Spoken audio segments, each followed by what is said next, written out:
Hi hello అందరికి నమస్తే. AB వెంకటేశ్వరరావుకు Chandrababu Naidu గారు హ్యాండ్ ఇచ్చారు. మరి ఇంత దారుణంగా మోసం చేస్తారని చెప్పి మేము కలలో కూడా ఊహించలేదని చెప్పి టీడీపీ పార్టీకి చెందినటువంటి వ్యక్తులు కొంతమంది పోస్ట్ పెట్టడం, దానికి కమ్మ సామాజిక వర్గం కూడా రియాక్ట్ అవ్వడం, సోషల్ మీడియా వేదికగా వాళ్ళు చర్చించుకుంటున్నటువంటి పరిస్థితి. మరి చంద్రబాబు నాయుడు గారు ఏబి వెంకటేశ్వరరావుకి ఏం మోసం చేశాడు, మరి ఇప్పుడు ఆయనకు గుమాస్తా పదవి ఇచ్చారని చెప్పి కూడా వాళ్ళే కామెంట్ చేస్తూ ఉన్నారు. గుమాస్తా పదవి, పెద్ద గుమాస్తా పదవి. మరి గుమాస్తా పదవి ఇవ్వడం కన్నా పిలిచి అన్నం పెట్టి ఒక జత బట్టలు పెట్టినా కూడా సంతోషపడేవాడు ఏబి వెంకటేశ్వరరావు. ఇది మాత్రం ఘోరమైనటువంటి అవమానం అనేటువంటి ఒక చర్చ నడుస్తూ ఉంది. అసలు ఏంటి ఈ గుమాస్తా పదవి, ఎందుకని వీళ్ళు అసంతృప్తికి లోనవుతున్నారు, ఈ చర్చ ఎందుకు జరుగుతూ ఉంది, టీడీపీ క్యాడర్ కూడా ఎందుకు చంద్రబాబు నాయుడు గారి నిర్ణయం పట్ల అసంతృప్తి వ్యక్తం చేస్తున్నారనే దానికి సంబంధించి మీకు ఈ వీడియోలో చెప్పే ప్రయత్నం చేస్తాను. వీడియో ఎండింగ్ వరకు చూడండి, మీ అభిప్రాయాన్ని కామెంట్ రూపంలో పెట్టండి. ఆంధ్రప్రదేశ్లో ఎవరైనా సరే ఒక మంచి పదవి రావాలన్నా, లేకపోతే ఎమ్మెల్యే సీటు రావాలన్నా, చంద్రబాబు నాయుడు గారితో మంచి పేరు కావాలన్నా, వాళ్ళు లేకుంటే వాళ్ళ పనులు కావాలంటే వాళ్ళు చేసే పని ఏంటి? జగన్మోహన్ రెడ్డిని తిట్టడం. జగన్మోహన్ రెడ్డి తిడితే వాళ్ళకి నామినేటెడ్ పదవో, లేకపోతే ఎమ్మెల్యే పదవో, లేకుంటే ఎమ్మెల్యేగా ఉన్న వాళ్ళకి మంత్రి పదవులు వస్తాయనేటువంటి ఒక ఆలోచన వాళ్ళది. మంచి పనులు చేస్తే ఆటోమేటిక్గా పదవులు వస్తాయి, కానీ జగన్ గారిని తిడితే పదవులు వస్తాయా? రావు, కన్నీళ్ళే మిగులుతాయి. దానికి ప్రత్యక్ష సాక్ష్యం ఈ మధ్యకాలంలో అనేక మనం చూస్తూ ఉన్నాం.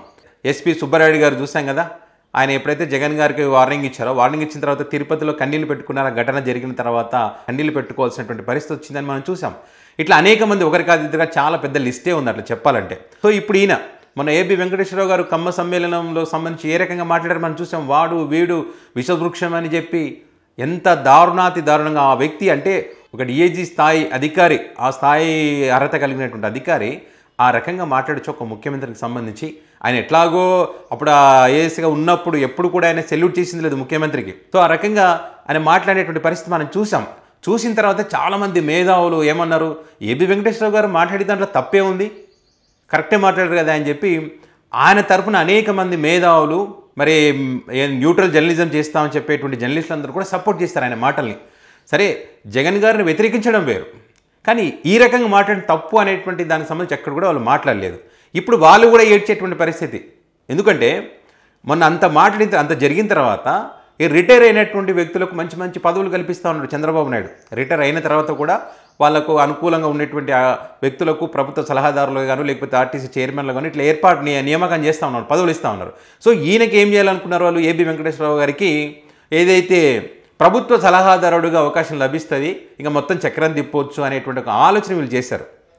కానీ మరి చంద్రబాబు నాయుడు గారు ఏబి వెంకటేశ్వరరావు గారికి మరి వీళ్ళన్నట్టు మనం అంటున్నది కాదు, మళ్ళీ ఏమనంటే మా మనోభావాలు దెబ్బతిన్నాయి అంటారు వీళ్ళు.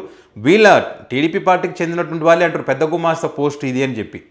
ఏంటి ఆ పోస్ట్ అంటే పోలీస్ హౌసింగ్ కార్పొరేషన్ చైర్మన్. దీనికి నిధులు ఉండవంట, దీనిలో చేయాల్సింది కూడా ఏముండదంట. కేవలం ఇప్పుడు ఒక బుగ్గ కారు ఉంటుంది కదా, ఆ కారులో తిరగడం తప్పించి ఏమీ ఉండదు.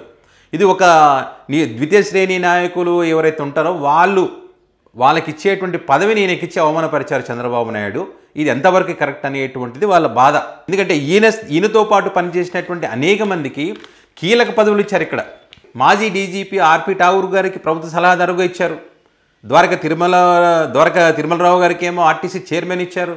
అంటే జగన్ గారి హయాంలో పనిచేసినటువంటి వాళ్ళు, జగన్ గారికి అనుకూలంగా ఉన్నటువంటి వ్యక్తులు, వీళ్ళందరికీ మంచి మంచి పదవులు ఇచ్చి జగన్ గారికి సెల్యూట్ చేయకుండా జగన్ గారిని ఎదిరించి నిలబడి మీ పార్టీ కోసం 23 మంది ఎమ్మెల్యేలను తీసుకొచ్చినటువంటి ఏబి వెంకటేశ్వరరావు గారికి మాత్రం ఎందుకు ఇంత అన్యాయం చేస్తూ ఉన్నారు, మీరు ఇంత అవమానం చేస్తారా అని చెప్పి వీళ్ళు తెగ బాధపడిపోతూ ఉన్నారు. ఇప్పుడు ఈ పోస్టే పెద్ద బాధ కలిగిస్తూ ఉందంటే దీనికి ఇచ్చినటువంటి ఉత్తర్వుల్లో కూడా బాధ కలిగించినాయంటే ఇక్కడ వాళ్ళకి ఇచ్చినటువంటి ఉత్తర్వులు, జీవో నెంబర్ లేకుండా ఉత్తర్వులు ఇవ్వడం, అది ఆయనకు బాధ కలిగించిందని చెప్పి మళ్ళీ తర్వాత జీవో నెంబర్ వేస్తూ ఉత్తర్వులు తర్వాత మళ్ళీ చూసుకొని తర్వాత మళ్ళీ ఉత్తర్వులు ఇవ్వడం జరిగిందని చెప్పి, మరి ఈ పదవికి సంబంధించి ఏబి వెంకటేశ్వరరావు గారు ఏ రకంగా స్పందిస్తారు?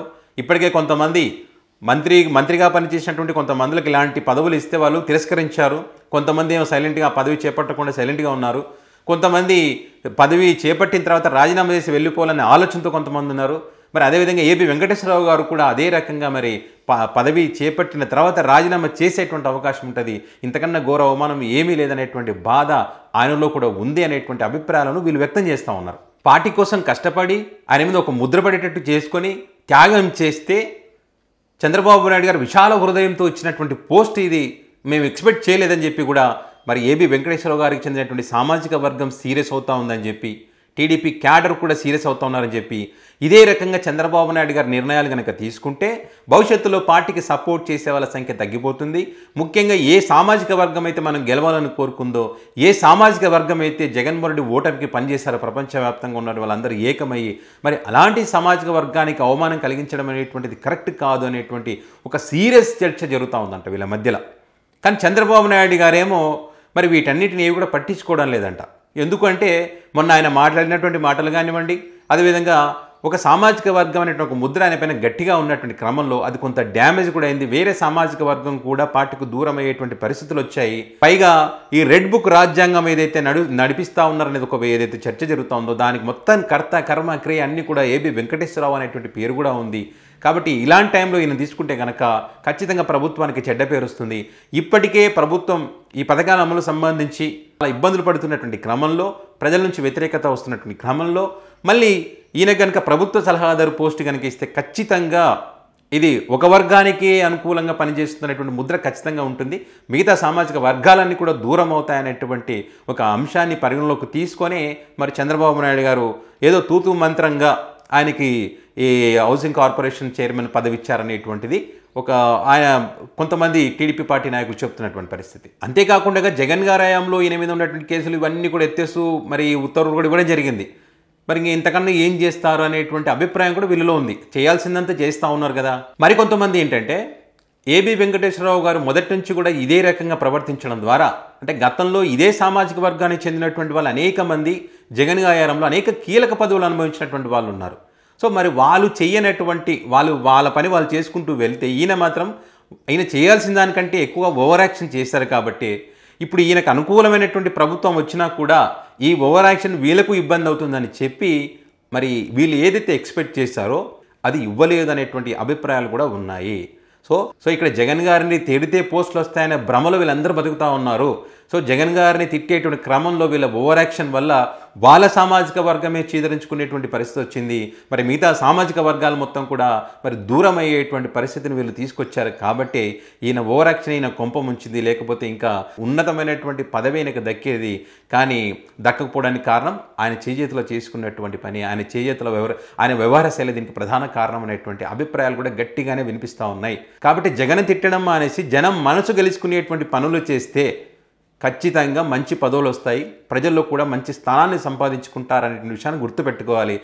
లేకపోతే ఇదే రకంగా చేస్తామంటే మాత్రం ఖచ్చితంగా ఈ కాలం గిరున తిరిగి మన దగ్గర వచ్చి ఆగుతుంది. ఆ కర్మ అనేటువంటిది ఖచ్చితంగా వెంటాడుతుంది. మొన్న మాట్లాడిన వారం 15 రోజులకే ఈరోజు వీళ్ళు బాధపడేటువంటి పరిస్థితి వచ్చిందంటే దానికి కారణం ఏంటి? మీరు ఏదో ఎక్స్పెక్ట్ చేస్తే ఏదో జరిగింది, మీరేది గుమ్మాస్తా పోస్ట్ కన్నా దారుణం అనేటువంటి పరిస్థితికి వచ్చారంటే కారణం ఏంటి? సో ఇక్కడ జగన్ తిడితే పదవులు రావు సార్, జనం మనసు గెలుచుకుంటే పదవులు వస్తే అది గుర్తుపెట్టుకోండి. సో మొన్నటిదాకా ఎవరైతే ఆయన మాట్లాడినప్పుడు సపోర్ట్ చేశారో వాళ్ళంతా ఏదైతే పత్రికలో వార్తలు వచ్చాయో ఆయన మాట్లాడిన దాంట్లో తప్పే ఉంది అని చెప్పి సీరియస్ వార్నింగు, ఒక మేలుకొలుపు ఒక సామాజిక వర్గానికి అని ఏదైతే చెప్పారో వాళ్ళ విశ్లేషణలోనే వాళ్ళ పత్రికల్లోనే ఈరోజు ఇలాంటి పరిస్థితి వచ్చింది. చంద్రబాబు నాయుడు గారు తనదైన స్టైల్లో షాక్ ఇచ్చారనేటువంటి వార్తలను కానీ విశ్లేషణలు కానీ ఆ వ్యక్తులే ఈరోజు చెప్తున్నటువంటి పరిస్థితి మనం చూస్తూ ఉన్నాం. సో మరి చూద్దాం ఈయన ఈ పదవి తీసుకుంటాడా తీసుకోడా, ఒకవేళ తీసుకొని రాజీనామా చేస్తాడా, ఏం చేస్తారనేది మాత్రం రానున్న రోజుల్లో తేలుతుంది.